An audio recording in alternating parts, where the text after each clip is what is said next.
Okay, this is Alan, Lonely Bookshelf. I'm here with a book haul. This past Sunday, the 12th of December, my brother gave me some money for my birthday, which was back in November on the 20th.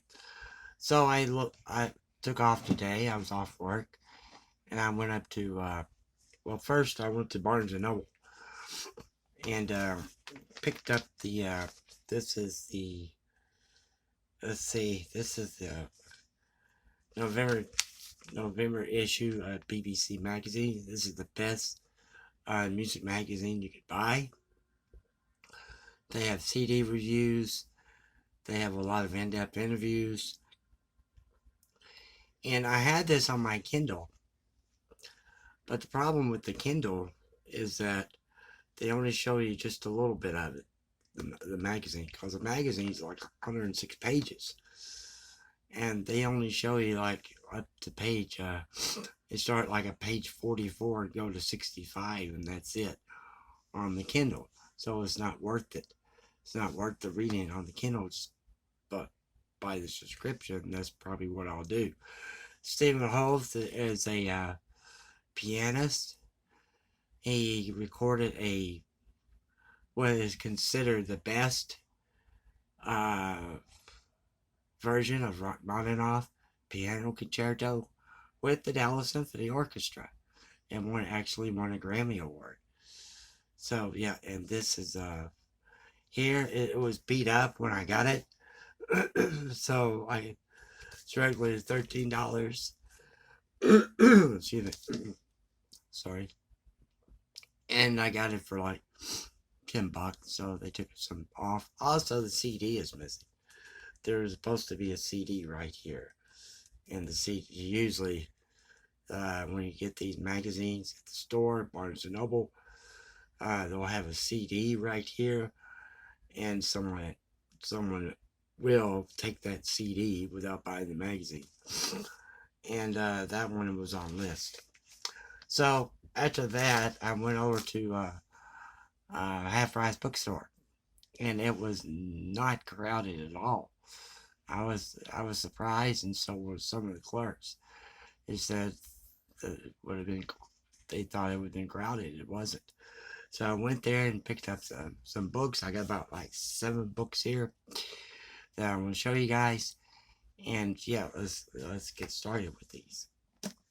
And by the way, the Half Price Bookstore was actually started in Dallas, where I live, and so this is the main store I went to. And the first one is the Portable uh, Tolstoy.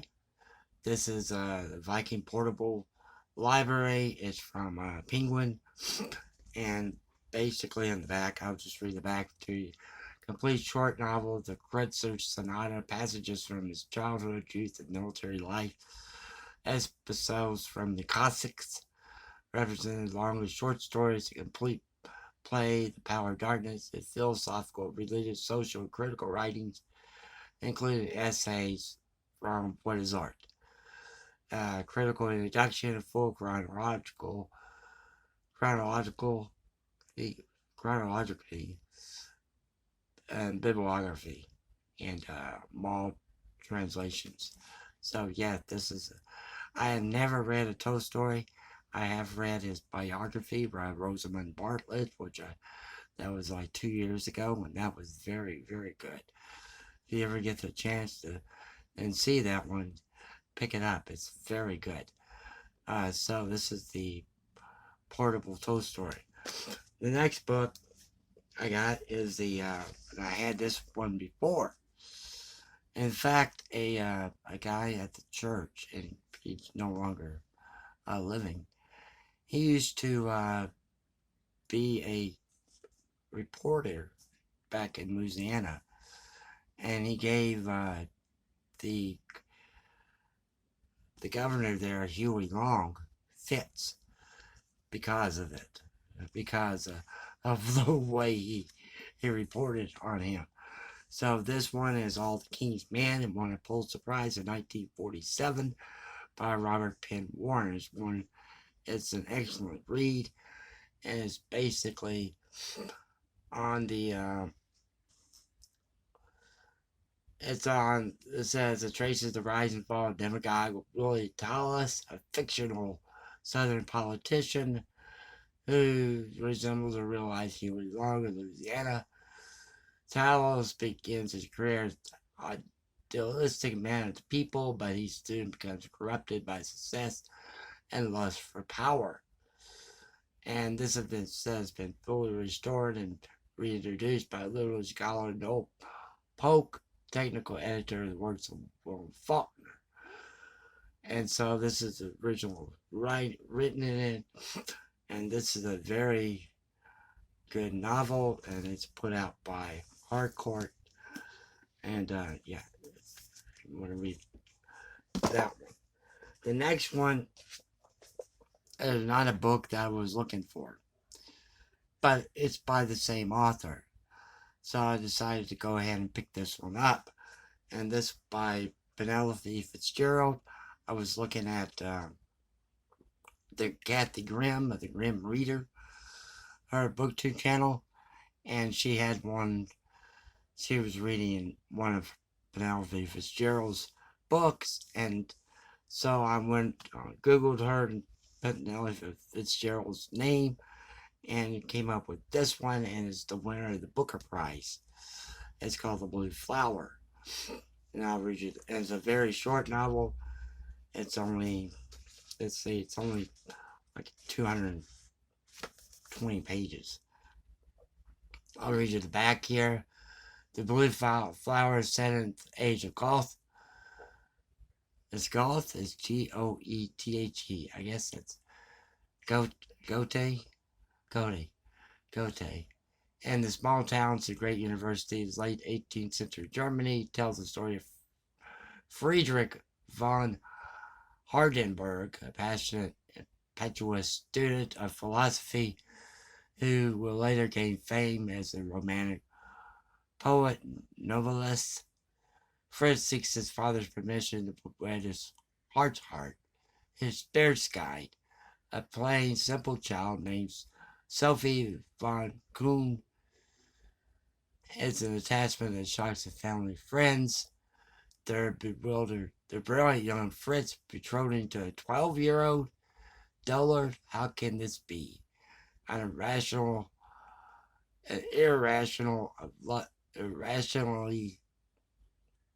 of love, transfiguration of commonplace to charity, purpose that comes with knowing one's own faith.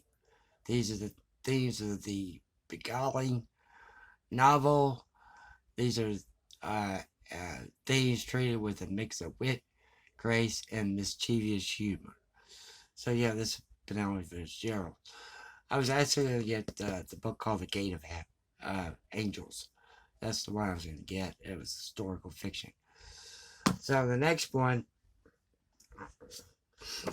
I have a lot of explaining to do. This is called How It All Began by Nikolai Bukharin. How It All Began. And Nikolai Bukharin, and I looked online at Amazon actually. And this is a Columbia University Press publication, and this was translated from the Russian by George Seaver. So anyway, I looked online on Amazon, and they were having this hardcover for $90. So this was $20. So I decided, yeah, I'll go ahead and pick this up. I'm not going to pay $90 for the hardback for it. So this is how it all began. Let me fill you in to who this guy, Nikolai Bukharin, is. You heard of Lenin and you heard of Trotsky. Nikolai Bukharin worked close with Lenin and Trotsky. So he was one of the founding members of the Russian Revolution, one of the founding fathers of the Soviet Union. And he was one of the most important intellectuals and authors of many influential books and articles. But just like Trotsky, Stalin wanted to get rid of him and executed him on false pretenses. And he was actually, and it says on the back here, is exonerated by Mikhail Gorbachev. So he was the subject of the most famous show trial in Soviet history, thinly veiled autobiographical novel written during the last months of his life. Prison was suppressed Stalin's personal archive until the 1990s. How it all began is both an astonishing personal testament and panoramic view of Russia on the eve of a revolution that shaped the 20th century. The next one is a book, and it's one of these type, when you go to a bookstore and you're looking around, you really don't know what you're looking for until you find it. And a lot of times you'll go in with a list, and sometimes you won't find that list. And sometimes I get lists from people on YouTube, people on Instagram a lot, because they'll post books I've never heard of. But anyway, this is a debut novel. This is called the Sari Shop, and it's by Rupa Bhagwan, Rupa Bhagwan, and it's a debut novel, and actually published by Norton, Critical Edition, and got a lot of blurbs in the front from the Guardian and everything else. W. Norton. It was first published in 2004, and this paperback edition came out in 2005. And it's also a very short novel because it's only about 240 pages. And I'll read you the description of it here, a synopsis of it. When Ramshad is sent to a new part of the city to show wares to a wealthy family preparing for their daughter's wedding, he was jolted out of the rhythm of his normal daily life. His glance into a different world gives him an urgent sense of possibility. He begins to see himself, his life, and his future more clearly. And so he attempts to recapture the hope that his childhood had promised, arming himself with 2 battered English grammar books, a fresh pair of socks, and a bar of Lifebuoy soap. But soon these efforts turned his life upside down, bringing him face to face with the realities on which his very existence depends. So, this sounds like a very good novel. I'll take a look at it, see where it goes. This next one is one I haven't read yet. It's by Ivan Turgenev. This is Fathers and Sons. This is also a really short novel. It's under 200 pages. And you have some notes, a little over 200 pages. You have some notes in the back. And this is the mass market paperback by Bantam. The Bantam Classic. So it's a mass market paperback by Fathers and Sons by Ivan Turgenev. And the great novel of enraged the nation, exciting protests from young and old, conservative and radical alike, with incomparable sharpness of vision. Turgenev dramatized explosive issues that divided Russia, torn by social unrest, and set parents against masters, generations against generations, fathers against sons, into the poignant homecoming of an only son to his father's country estate.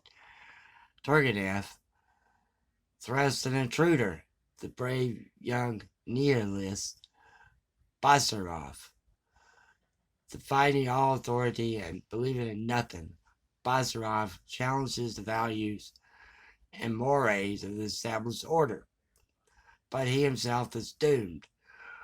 Bazarov's tragic end is described in some of the most magnificent prose ever written. So, yeah, this will be an interesting read. I'll add that to my Russian collection. The next book is an addition to my classical composers biographies. So I was told you on the last video, a couple of videos back, that I was doing need to collect some classical composers, and this one is Bela Bartok by David Cooper. This is a recently published book. It actually came out. It's published by Yale University Press. It actually came out in 2015, so it's a pretty recent book. And Bela Bartok is Hungarian, and a lot of the music that he wrote would be considered. Remember that book I showed you? The rest is just noise. That he would be in there because his music is considered modernism, which the people that are in the Romantic era or the Baroque era or the Classical era, they wouldn't like the modernistic style of Bela Bartok. He also wrote a lot of folk music because he's from Hungarian. That's all he heard was folk music from that area where he grew up. And there is there's a map in here. Just a moment. Oh, here it is. Map in here. You have Hungary and Romania right here, and and Czechoslovakia on top up here. So yeah, and so he heard all that folk music going around when he was growing up. And there's a list of works, and I was looking at this on the train on the way home. A list of works that he put out. Bela Bartok and his wife moved to the United States, and he passed away in New York City. So I was looking at his works, and there's a lot here that has to do with folk music. You have the Hungarian Suite. You have the Fantasies. You have non-Romanian folk songs. And Romanian Christmas carols. And you have the Wooden Prince, folk dances, Romanian folk dances, Ukrainian folk dances. So yeah, so 5 Ukrainian folk songs. So it was from the music of, he knew the music from where he grew up.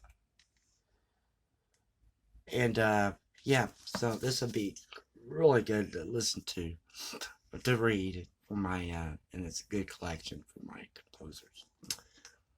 The next book, the last book I bought, I was like looking in a section, it was the nostalgia section.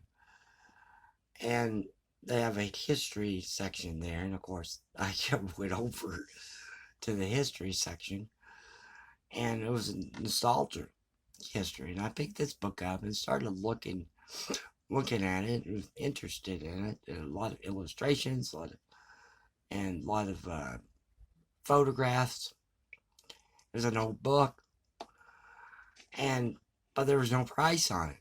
So I went over and asked them, there's no price on this, and they put a price on it for me, and I went ahead and bought it because the price was so low. And this is a book. It's called Exciting Experiences in the Japanese-Russian War. And it's in excellent condition, as you can see. Not really bad condition, but yeah. see the title here. But this book was, and here's a better view of the title. This book was copyrighted, it says, and this is the Emperor of Japan, yeah, and his suite. Exciting experiences in the Japanese-Russian War, or they call it the Sino-Soviet War. No, I'm sorry, it wasn't Soviet then. It was, I forgot what they called it. It was a complete history of Japan, Russia, China, and Korea, relation of the United States to the other nation, cause of the conflict. Startling stories of the wars told by the heroes themselves, wonderful descriptions, battles, thrilling personal experience, exciting stories of bravery, superb heroism, daring exports, and vivid stories of Japanese cunning. History of each battle told by both the Japanese and Russian commanders. This was copyrighted in 1904 by Henry Neal, and it's some of the photographs of the Japanese troops leaving. This was a repellent Admiral Togo's second attempt to seal up Port Arthur, and that's how it started.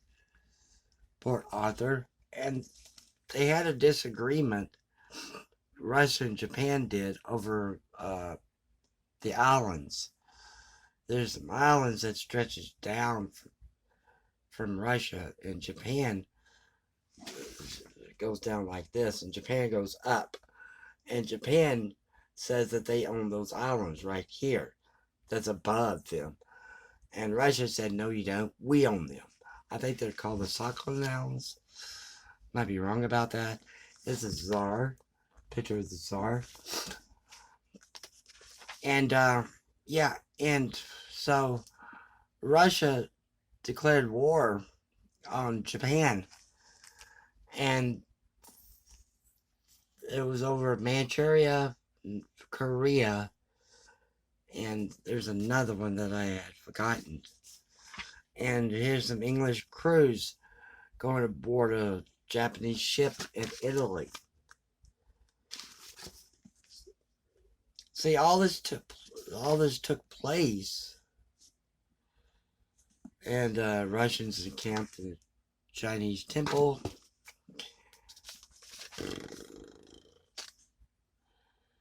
And here's one coming out of Vladivostok Harbor warship. And so you have this war going on. And Emperor the Second of Germany, this is painted by him, by the way. And so you had all these Japanese fighting power, and you had a couple of pictures of generals, hunter scouts. It shows, different things like this, little illustrations that were in newspapers at that time. And so in 1900, there was a treaty signed in the United States between Russia and Japan. And Theodore Roosevelt helped with the signing of the treaty, and he won the Nobel Peace Prize for it. There's a couple other photographs.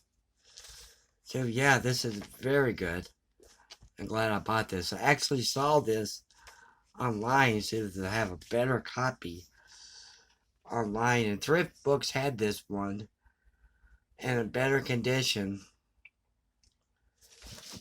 Thrift Books had this one in a better shape for $44, which is great. Okay, I'll go ahead and get that one. It's in better condition. But it comes from Australia, and the shipping from Australia is $23. No, this was only $5. So I'll keep this one for a while until I could you know, might get another one in better shape later on. Oh, and a bookmark in it. Okay, that's it. That's the birthday book haul. Thank you for watching. Have a good weekend and Merry Christmas.